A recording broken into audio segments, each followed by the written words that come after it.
Gaius Flavius Fimbria was the son of the consul who was elected alongside Gaius Marius when the people unanimously elected him to his second consulship for the 104 BC year. Fimbria, one of Marius's most violent and partisan allies, served under the third founder of Rome throughout the German invasion, as well as the Social War. When Marius entered Rome in a purge of conservative blood, Fimbria likely played an enthusiastic role.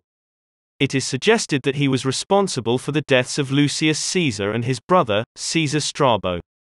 By 86 BC, and Marius's seventh consulship, Fimbria had risen high within the Marian regime.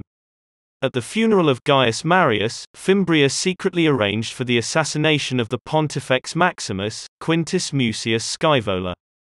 Scaevola had co-authored the Lex Licinia Mucia bill which forced all Italian Romans to prove their citizenship.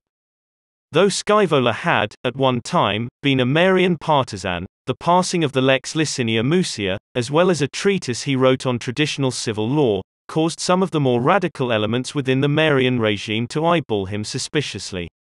Though he was wounded, Scaevola survived the assassination attempt. When Fimbria learned of his survival, he tried to sue the Pontifex Maximus on the grounds that Scaevola had not allowed the blade to be fully thrust into his body.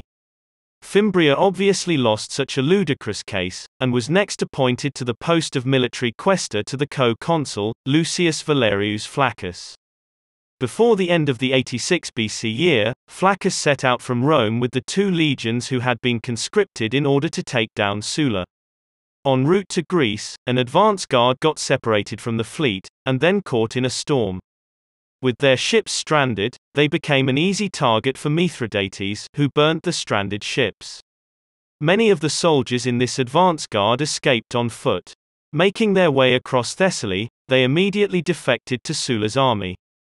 By the time Flaccus landed in Greece, what remained of his bedraggled army was fully disgruntled. Fimbria, sensing an opportunity, quickly seized on the army's discontent to set himself up as a rival for command of the consular army. During the 85 BC year, leading his own advance guard, and hoping to curry favor with the soldiers, Fimbria allowed his legions to plunder friendly Thracian provinces, as if they were enemies of Rome. When these provinces complained to Flaccus of his army's conduct towards their women, towns, and possessions, Flaccus relieved Fimbria of his command, then offered it to Quintus Minucius Thermus. Fimbria was ordered to return to Rome to stand trial for his crimes against Thrace. But Fimbria did not leave the region. He continued stirring discord within the troops, and eventually succeeded in getting Thermus's troops to defect back to him. The historians give us a vague accounting of what happened when Flaccus, who was stationed in Bithynia with his portion of the army, marched to Thrace to confront Fimbria. We are told that Fimbria snatched the fasces, or symbol of authority, from Flaccus's hands, before chasing Flaccus back to Bithynia under heavy pursuit.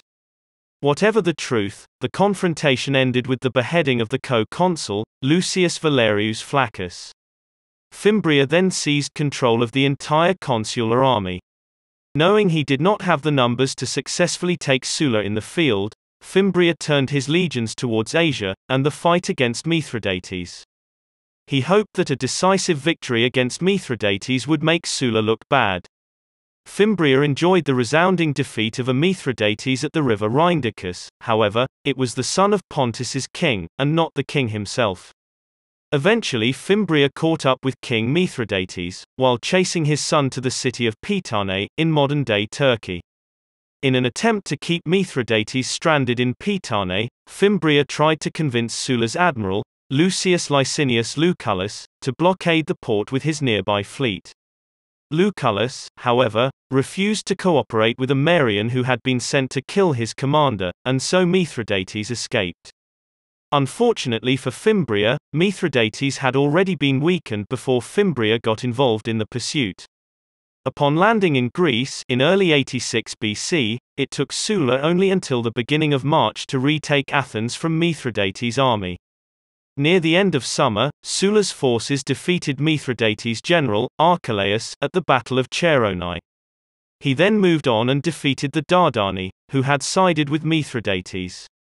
In 85 BC, Sulla once again faced the general, Archelaus, during the Battle of Orchomenus, where Archelaus was finally trounced. By the time Fimbria chased Mithridates into Pitane, the warrior king had already lost most of his major engagements to the armies of Sulla, and was ready to negotiate. Sulla, knowing he had to get back to Rome to protect his interests from the Marians, who had taken control of everything, marched his army from Greece into Asia. There, he concluded an extremely fragile peace treaty with Mithridates. This treaty was contingent on Mithridates returning all conquered lands back to the Roman Empire, returning to his own kingdom of Pontus, and remaining within those borders. Mithridates accepted the terms of Sulla's peace, leaving Sulla with nothing more to deal with apart from the renegade army of Fimbria. When Sulla's army arrived to confront the dissident legions, the majority of Fimbria's men dropped their arms and requested permission to join Sulla's army. As he watched his army defect, Fimbria realized his gamble had failed. For political gain, he had murdered conservative senators, conspired at the assassination of Rome's Pontifex Maximus, incited mutiny and rebellion within the legions, and had caused the death of the co-consul.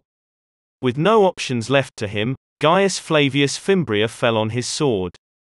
His bid for power was symptomatic of the struggle within the Marian regime, even back in Rome, to produce a new leader with the same salt as Gaius Marius.